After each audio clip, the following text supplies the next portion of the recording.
Hello everyone, আশা করছি সবাই ভালো আছো। তো আজ আমরা উচ্চ মাধ্যমিকের যে কেমিস্ট্রির প্রশ্নটি রয়েছে সেটি আমরা সলভ করব। উচ্চ মাধ্যমিকে দুটি পার্টে পরীক্ষা হয়, একটি হলো পার্ট এ আর পার্ট বি। পার্ট বিতে রয়েছে এমসিকিউ আর কিছু শর্ট প্রশ্ন। তো আজ আমরা শুধুমাত্র এই পার্ট বির যে এমসিকিউগুলি রয়েছে এবং শর্ট প্রশ্ন রয়েছে সেগুলি সলভ করব। তো চলো দেখে নিই প্রত্যেকটি প্রশ্নের উত্তর কী হবে। তো প্রথম প্রশ্নে যেটি বলেছে, একটি ঘনকাকার ঘন সন্নিবেশের একক কোষের সংখ্যা n হলে চতুস্তলকীয় ফাঁকের সংখ্যা কত, মানে যে টেট্রাহাইড্রাল ভয়েড থাকে তার সংখ্যা কত। মনে রাখবে যে টেট্রাহাইড্রাল ভয়েডের সংখ্যা সবসময় 2 হয়, মানে দ্বিগুণ হয়। মানে যেটি যদি বলা থাকে অক্টাহাইড্রাল ভয়েডের তুলনায় কতগুলি টেট্রাহাইড্রাল ভয়েড হয়েছে, তখন দ্বিগুণ হবে, কারণ অক্টাহাইড্রাল ভয়েড শুধুমাত্র n সংখ্যক কোষ হলে অক্টাহাইড্রাল ভয়েডের সংখ্যাও হবে n। তো সেইখান থেকে আমরা বলতে পারি যে n সংখ্যক কোষে টেট্রাহাইড্রাল ভয়েডের সংখ্যা হবে 2n। ঠিক আছে, আচ্ছা চলো পরের প্রশ্নটি দেখি। পরের প্রশ্নটিতে বলেছে, যে চুম্বক পদার্থটিকে স্থায়ী চুম্বকে পরিণত করা যায় এটি হবে ফেরোম্যাগনেটিক পদার্থ, কারণ এটি একমাত্র স্থায়ী চুম্বক পদার্থে পরিণত হয় আর বাকিগুলি অস্থায়ী চুম্বক পদার্থে পরিণত হয় যদি আমরা তাকে একটি কোনো ম্যাগনেটিক ফিল্ডে রেখে দিই। আচ্ছা, তো পরের প্রশ্ন বলছে যে 25 ডিগ্রি উষ্ণতায় বিশুদ্ধ জলের মোলারিটি কত হবে। এটি সব ক্ষেত্রেই মনে রাখবে যে 55.5 বিশুদ্ধ জলের মোলারিটি হয়। এটি ফিজিক্সেও বললে তোমাদের এই 55.5 হবে এবং কেমিস্ট্রিতে বললেও এই 55.5 হবে। আচ্ছা, পরের প্রশ্নটি যেটি বলেছে এটা খুব ভালো প্রশ্ন একটি, কারণ দেখো এখানে যে প্রশ্নটিতে বলা হয়েছে যে ব্রোমিন গ্যাস নির্গত হচ্ছে আর কার সঙ্গে বিক্রিয়া হচ্ছে, আমাদের কেবিআরের সঙ্গে। তো কেবিআরের সঙ্গে কার বিক্রিয়া হবে, এখানে দুটি হ্যালোজেন দেওয়া রয়েছে। তো অনেকে বলতেই পারে যে এটিও হতে পারে, I2-র সঙ্গেও হতে পারে আর Cl2-র সঙ্গেও হতে পারে। তো এখানে যে উত্তরটি Cl2 হবে ওটার কারণটি কী হবে, এটার যে বিক্রিয়াটি হবে সেটা হবে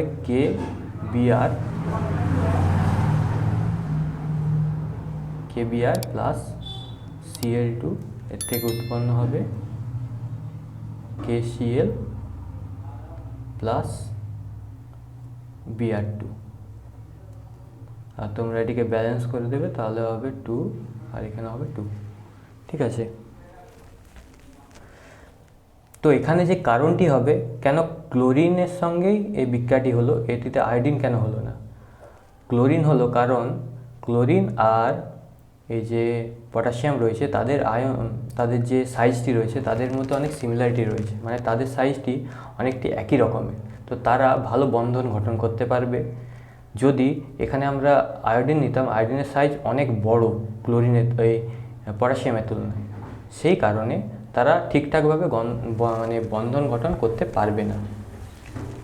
সেই কারণে এখানে এই ক্লোরিন গ্যাস ব্যবহার করা হয় ব্রোমিন গ্যাসটি নির্গত করতে। ঠিক আছে, কারণটি বোঝা গেল, কারণ কেন ক্লোরিন ব্যবহার করা হয়, কেন আয়োডিন ব্যবহার করা হয় না। আচ্ছা, তো পরের প্রশ্নটি দেখি চলো। পরের প্রশ্নটিতে বলেছে যে পরিবর্তনশীল যোজ্যতা প্রাধান্য যে মৌলগুলির মধ্যে পাওয়া যায় সেটি হবে সন্ধিগত মৌল, কারণ সন্ধিগত মৌলতেই একমাত্র +3 +2 এসব আমরা দেখতে পাই, +4 এসব বিভিন্ন ধরনের পরিবর্তনশীল যোজ্যতা একটি আয়নের ক্ষেত্রে, মানে একটি মৌলের ক্ষেত্রে আমরা দেখতে পাই। তো সেটি হবে সন্ধিগত মৌল। আর এরপরের প্রশ্নটি যেটা বলেছে যে কেমিক্যাল কাইনেটিক্স থেকে, মানে কনসেন্ট্রেশন অফ বি, মানে রেট ও মানে এই যে বি এর উৎপন্ন হওয়া রেটটা কীভাবে বার করবে। তো দেখো এটা এই যে উত্তরটি হচ্ছে এটা কিভাবে এলো, এখানে বলে দিয়েছে 3A থেকে 2B হচ্ছে। তো আমরা এখান থেকে রিয়াকশানের যে সমীকরণটি হয় সেটি আমরা লিখতে পারি কাইনেটিক সমীকরণ, যে -1/3 dA dt সমান 1/2 dB dt। এটা যেহেতু কনজামশন হচ্ছে তো এটা নেগেটিভ, আর এটা প্রোডাকশন হচ্ছে তো পজিটিভ। তো এখান থেকে আমরা dB dt খুব সহজেই বলে দিতে পারি। ডিবিডিটি হবে -2/3 দিয়ে ডিটি। তো আমাদের হবে এই উত্তরটি, বুঝে গেল? আচ্ছা, তো পরের প্রশ্নটি দেখে চলো। বলেছে অধিশোষণে যখন সাম্যাবস্থাতে চলে আসে অধিশোষণ প্রক্রিয়া, তখন কোনটি এখানের মধ্যে ভ্যালিড হয়? এটা এই যে এইখান থেকে এই ইকুয়েশনটা আসছে, এটা আসছে তোমরা একটা ইকুয়েশন মানে পড়ে থাকবে থার্মোডাইনামিক্সে, যেটা হলো ΔG সমান ΔH মাইনাস টি ডেল্টা এস। এই অধিশোষণ প্রক্রিয়া স্পন্টেনিয়াস, কারণ তখন হচ্ছে ΔGর পরিমাণ নেগেটিভ হয়। আর এখানে কি বলেছে? সাম্যাবস্থা। কি হবে যে আমাদের এই যে ΔG রয়েছে, এই ΔG এটা 0 হয়ে যাবে, মানে সাম্যাবস্থাতে এই ΔG 0 হয়, বুঝা গেল? তো তখন কি হবে? এটা যদি 0 হয়ে যেত আমাদের ΔH সমান টি ডেল্টা এস। তো আমাদের আসবে এই উত্তরটি। এই সমীকরণটি মনে রাখবে, এটি স্পন্টেনিয়েটি একটি রিয়াকশানের ক্ষেত্রে প্রকাশ করা যায়। মানে এই সমীকরণের দ্বারা আমরা একটি রিয়াকশান স্পন্টেনিয়াস না নন স্পন্টেনিয়াস বোঝা যায়। তো এখান থেকে এই ইকুয়েশনটি আমাদের আসছে। আচ্ছা, পরের প্রশ্নটি কি বলেছে দেখি। দ্রবণে অধিশোষিত পদার্থের অধিশোষণ মাত্রা বৃদ্ধি পাবে। দেখো, অধিশোষণের মাত্রা কখন বৃদ্ধি পাবে? এই যে দ্রবণে অধিশোষিত পদার্থের পরিমাণ যদি বৃদ্ধি করে দেওয়া হয় তখন কিন্তু হবে না, কারণ একটা স্যাচুরেটেড পয়েন্ট চলে আসবে, তারপর আর অধিশোষণই হতে পারবে না। তো বৃদ্ধি তখন হবে না। আর যদি আমরা পৃষ্ঠতলের ক্ষেত্রফল হ্রাস করে দিই তাও হবে না, কারণ পৃষ্ঠতলের ক্ষেত্রফলের উপর নির্ভর করে। যত ভালো পৃষ্ঠতল ক্ষেত্রফল হবে তত মানে বেশি পরিমাণে সেটাতে আমাদের শোষিত হবে। তো অধিশোষিত পদার্থের পৃষ্ঠতলের উপর নির্ভর করে না, কারণ সেটা হচ্ছে আমাদের অধিশোষক পদার্থের উপর নির্ভর করে, মানে যার উপরে অধিশোষিত হবে তার উপর নির্ভর করে। তো এটাও আমাদের সেই কারণে হবে না। আর উষ্ণতা বৃদ্ধি করলেও হবে না, কারণ হচ্ছে উষ্ণতা বৃদ্ধি করলে তো যে অধিশোষিত পদার্থগুলো অধিশোষিত হয় সেগুলো তাদের মধ্যে যে বন্ধন গঠিত হয় সেগুলি ভেঙে যাবে। তো এটি করলেও হবে না। একমাত্র হবে যখন দ্রবণে অধিশোষিত পদার্থের পরিমাণ হ্রাস করে দেওয়া যাবে। তো আমাদের এটি হবে উত্তর। আচ্ছা, তো পরের প্রশ্নটিতে যে বলেছে যে জটিল যৌগে উপস্থিত ধাতব পরমাণুটি যে ধরনের আচরণ করে, এটা হবে লুইস অ্যাসিড। কারণ হলো যে আমাদের জটিল যৌগে ধাতব পরমাণুগুলি থাকে আর আমাদের যে লিগ্যান্ডগুলি থাকে, ধরে নাও এটি লিগ্যান্ড, ধরে নাও যে এটি লিগ্যান্ড আর এটি হচ্ছে আমাদের মেটালটি। তো এগুলি সবসময় লিগ্যান্ড থেকে ইলেকট্রন নেয়, তার জন্য এটি হবে লুইস অ্যাসিড। আর এই লিগ্যান্ডগুলি এখান থেকে ইলেকট্রন নেয়, তো এগুলি হবে লুইস বেস। বুঝা গেল? লিগ্যান্ড হবে লুইস বেস আর মেটাল হবে লুইস অ্যাসিড। আমাদের কী চেয়েছে? ধাতব পরমাণু, তো কী হবে? Luis acid. বোঝা গেল? আচ্ছা, তো পরের প্রশ্নটিতে যেটি বলেছে, আবার একটি কমপ্লেক্স থেকে প্রশ্ন আছে। এই প্রশ্নটিতে বলেছে যে প্যারাম্যাগনেটিক জটিল যৌগ আয়ন কোনটি হবে? তো এইটি হবে প্যারাম্যাগনেটিক জটিল যৌগ আয়ন। আর দেখো, এটা তোমাদেরকে বুঝতে গেলে তোমাদের ইলেকট্রন বিন্যাসগুলি প্রত্যেকটি লিখতে হবে ডি কক্ষকের ক্ষেত্রে। এর ক্ষেত্রে আমি শুধুমাত্র দেখে দিচ্ছি যে ডি কক্ষকের কেমন হবে ইলেকট্রন বিন্যাসটি। এর 8টি ইলেকট্রন হবে, D8 সিস্টেম। মানে এই যে নিকেল রয়েছে এটি হচ্ছে D8 সিস্টেম। তো এখানে 8টি যে ফিল আপ হবে, 1 2 3 4 5 6 7 8, এই যে দুটি আনপেয়ার্ড রয়ে যাবে। কারণ কি? কারণ এটি হলো আমাদের, কারণ এই যে জল, এই যে দুটি আনপেয়ার্ড ইলেকট্রন রয়েছে তার কারণ হচ্ছে এই যে জল, এটি হচ্ছে কারণ এই জল হচ্ছে উইক ফিল্ড লিগ্যান্ড। কিন্তু এখানেই যদি আমরা এই CO বা NH3 লাগিয়ে দিই তখন কিন্তু হবে না, কারণ সেটি হচ্ছে স্ট্রং ফিল্ড লিগ্যান্ড, তখন সেটি পেয়ার আপ ঘটিয়ে দেবে। সেই কারণে এইটি হবে আমাদের উত্তর, কারণ এখানে উইক ফিল্ড লিগ্যান্ড রয়েছে। আচ্ছা, পরেরটি দেখি। তো এখানে পরেরটিতে বলেছে যে অ্যাসপিরিনের রাসায়নিক নাম কি? তো সেটি হবে অ্যাসিটাল স্যালিসাইলেট। তো অ্যাসপিরিনের যে সংকেতটা সেটা তোমরা মনে রাখবে, কারণ এটা অর্গানিকে খুবই পরিমাণে কাজে লাগে আর রিয়াকশানগুলো এখান থেকে খুব পড়ে। তো এটি হলো আমাদের অ্যাসপিরিনের সংকেত।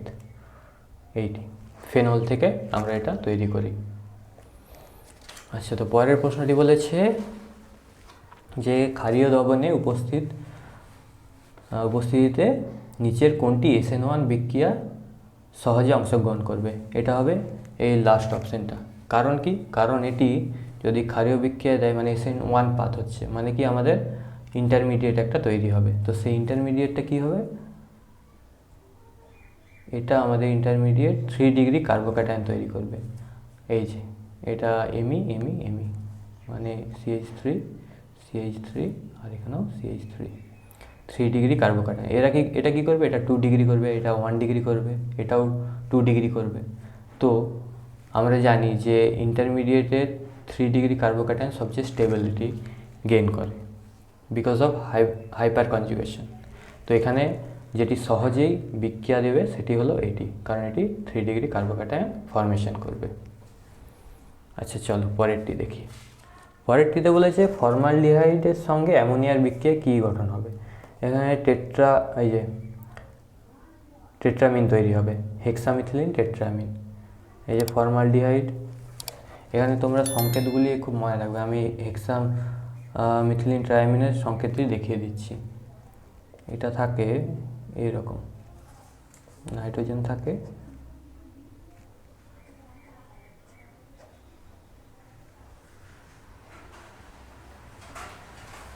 এইরকম হয়। এটা আমাদের তৈরি হয় যখন হচ্ছে এই ফর্মালডিহাইডের সঙ্গে মানে CHOর সঙ্গে এক্সেস পরিমাণে NH3 মিশে যায়, তখন ওই যে হেক্সামিথিলিন টেট্রায়ামিন। আরেকটি এখান থেকে ভালো প্রশ্ন রয়েছে অর্গানিকের রিয়াকশান থেকে। এই অ্যাসিটোনের সঙ্গে যখন আমরা গাঢ় H2SO4 বিক্রিয়া করায় তখন মেসিটিলিন তৈরি হয়। এই 3 অণু এখানে অ্যাসিটিলিন আর গাঢ় H2SO4 বিক্রিয়া করে এই মেসিটিলিন তৈরি করে। এমি দিকে এমি, এটি হলো মেসিটিলিনের সংকেত।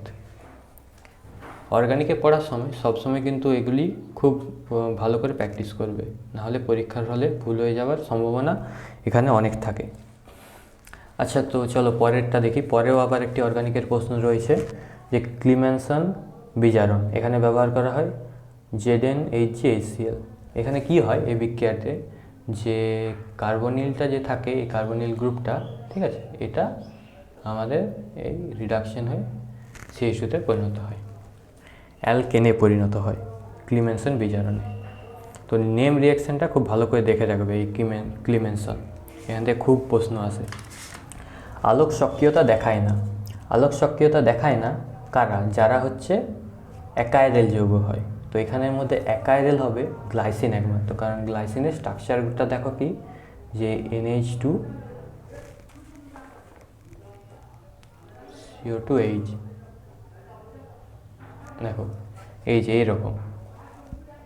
তার মানে কি এখানে দেখো 4টা গ্রুপ যে রয়েছে কার্বনের সঙ্গে যুক্ত, সেগুলো কিন্তু প্রত্যেকটি আলাদা নয়। এই দেখো 2টি একই আছে, তো এটা অ্যাকাইরাল সেন্টার। আর বাকিগুলির ক্ষেত্রে কিন্তু এটা হয় না, সবই কাইরাল সেন্টার হয়।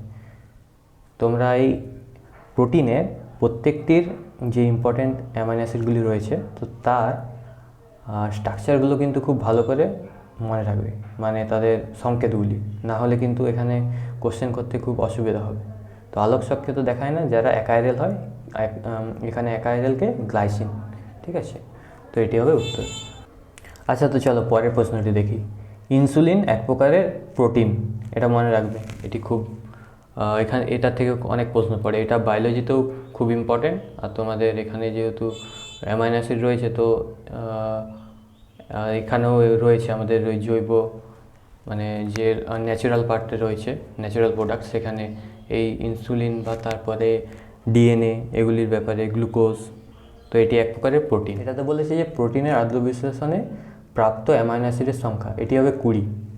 তারপরে আমাদের MCQ এখানে শেষ হচ্ছে, এরপরে আসছে শর্ট কোশ্চেন কিছু। তো শর্ট কোশ্চেনগুলি দেখো, খুব সুন্দর শর্ট কোশ্চেন পড়েছিল এবারে। এই প্রথমে 2টি শর্ট কোশ্চেন খুব ইম্পর্ট্যান্ট, আর একটি আনকমন টাইপের। তো যারা ভালো করে কনসেপ্ট রাখেনি কেমিস্ট্রির, তারা করতে পারবে না। তো বুঝে নাও এই শর্ট কোশ্চেনের উত্তরগুলি কী হবে। বলেছে ভরক্রিয়ার সূত্রটি কী। তো এই যে ভরক্রিয়ার সূত্র, সেটি হচ্ছে রাসায়নিক বিক্রিয়ার হার, এই যে বিক্রিয়ার হার বিক্রিয়কের, ভাবো ধরে নাও A আর B বিক্রিয়ক, তো এখান থেকে প্রোডাক্ট তৈরি হচ্ছে, তো বিক্রিয়কের গুণফলের সঙ্গে সমানুপাতিক হবে। এইটি মনে রাখবে। এটা হচ্ছে আমাদের কি ভরক্রিয়ার সূত্র।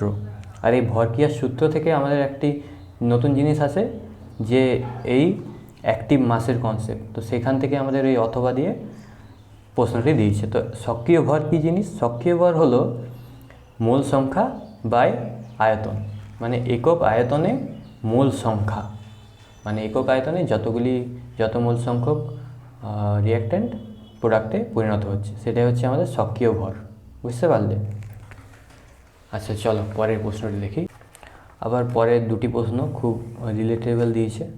দেখো যে কী বলেছে, 1 ইলেকট্রন আধান, সেটা হবে 96,500।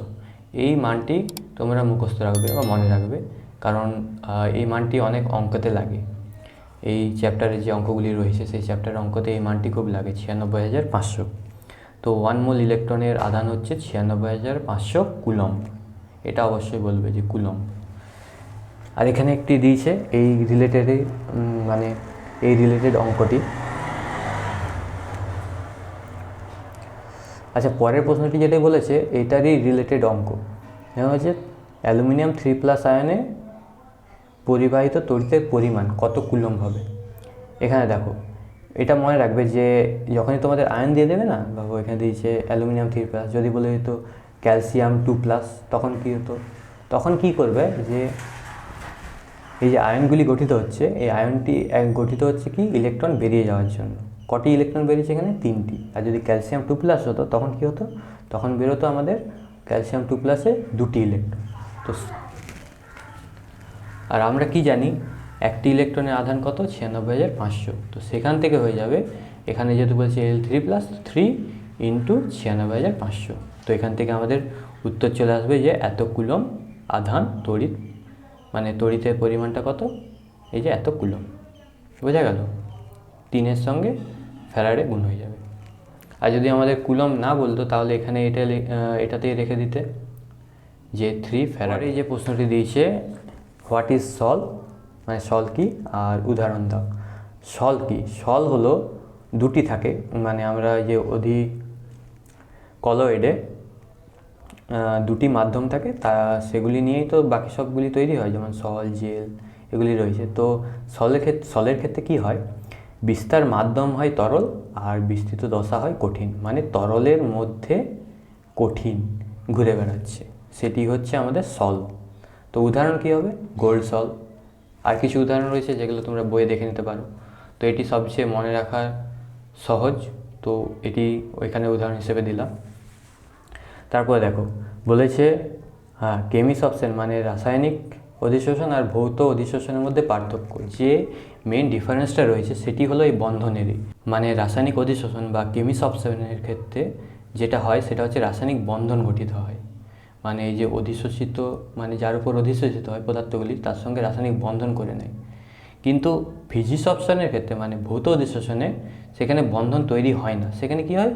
হালকা অ্যাট্রাকশন ফোর্স থাকে, যেমন আমরা পড়েছিলাম আয়নিক ফোর্স। কিন্তু এখানে ফিজিক্স অপশনে যে ফোর্সটা কাজ করে সেটা হলো van der Waals force of attraction. এটি খুব উইক হয়, বুঝতে পারলো? তো এই যে এটি তাই জন্য আমরা দেখি যে কিছু পরিমাণ তাপমাত্রা দিলে এটি ভেঙে যায়, আর এটা কিন্তু অত সহজে ভাঙে না। তো এটি হচ্ছে মেন ডিফারেন্স। যদি তোমাদের 1 নম্বরের পরবর্তীকালে পড়ে তো এটি মেন ডিফারেন্স, এটি তোমাদের বলতেই হবে। আরও অনেক রয়েছে, তো সেগুলি সেগুলি সেকেন্ডারি। এই যে পরের প্রশ্নটি দিয়েছে এটি খুব সুন্দর, কারণ এটি তোমাদেরকে শিখতে হয় প্রত্যেকবারে। আর এটি মানে এন্ট্রান্স পরীক্ষাতেও খুব পড়ে, যে মধ্যে মেটালটি রয়েছে তার যোজ্যতা কত। তো এটি কীভাবে বার করবে দেখে নাও। দেখো এখানে 4টি পটাশিয়াম বলেছে, আর 1টি Fe বলেছে, আর Cn বলেছে 6টি। ঠিক আছে, Cn কী হিসেবে থাকে? নেগেটিভ হিসেবে। Cn মাইনাস হয় সবসময়, মনে রাখবে। কিন্তু জল দিলে, জল হলে কিন্তু মাইনাস হয় না, জল হচ্ছে নিউট্রাল, বুঝতে পারছো? তখন কিন্তু সেটা 0 হবে। আর কে কী হয়? প্লাসে হয়। তো আমরা দেখো সেখান থেকে হচ্ছে 4টা K+ আছে, এটা জানি না, এটার বার করতে হবে। তো এটা ধরে নিলাম X, মানে তার যে যোজ্যতা X ধরে নিলাম। আর এখানে কি 6টা রয়েছে, এ কী হয়? নেগেটিভ, মানে 6 মাইনাস, বুঝতে পারলে? যদি জল দিয়ে দিত এখানে তখন কিন্তু 6 মাইনাস হতো না, তখন কী হতো? 0 হয়ে যেত, কারণ জল তো আমাদের নিউট্রাল। তো এখানে Cn বলেছে, Cn মাইনাস হয়। আবার যদি CO বলতো সেটাও নিউট্রাল। তো CO বললে তখনও আমাদের 0 হতো, বুঝতে পারলে? তাহলে যদি আমরা এটার ক্যালকুলেশন করি, দেখাচ্ছে যে এক্সের মান বেরাচ্ছে 2, মানে এটার যোজ্যতা হবে +2, বুঝতে পেরেছো? চলো এবার পরেরটা দেখি। পরেরটা বলেছে মোর লবণের সংকেত লেখো। আর এটি কী ধরনের লবণ? তো মোর লবণের সংকেত তোমরা মুখস্থ করে নেবে, কারণ এটা প্রায় এন্ট্রান্স পরীক্ষাতেও পড়ে, যে অপশন দিয়ে দেয়, শুধুমাত্র কিছু কিছু নাম্বার চেঞ্জ করে দেবে, এটাকে 7, 8 করে দেয়, দিয়ে বলে কী হবে মোর লবণের সংকেত। তো এটা মনে রাখবে যে FeSO4 NH4 এর হোল 2 SO4 6H2O। ঠিকভাবে এই নাম্বারটি মনে রাখবে যে 6 অণু জল থাকে। আর এটি কী ধরনের লবণ? দ্বৈত বা যুগ্ম লবণ, বুঝতে পেরেছ? আচ্ছা চলো, তোমাদের যদি এখন কোনো এই পার্ট বিতে সমস্যা থাকে তাহলে তোমরা কমেন্ট করে অবশ্যই জানাবে, আমি সেটার উত্তর দিয়ে দেব। তো চলো ভালো করে পড়াশোনা করো। এর পরের ভিডিওতে আমরা দেখব যে পার্ট এতে কী কী প্রশ্ন রয়েছিল আর এবং তার উত্তরগুলি কী হবে, আর সেগুলি আমি খুব ভালোভাবে সলভ করে দেবো। ভিডিওটি ভালো লাগলে চ্যানেলটি সাবস্ক্রাইব করবে আর ভিডিওটিকে লাইক করে দেবে। ধন্যবাদ।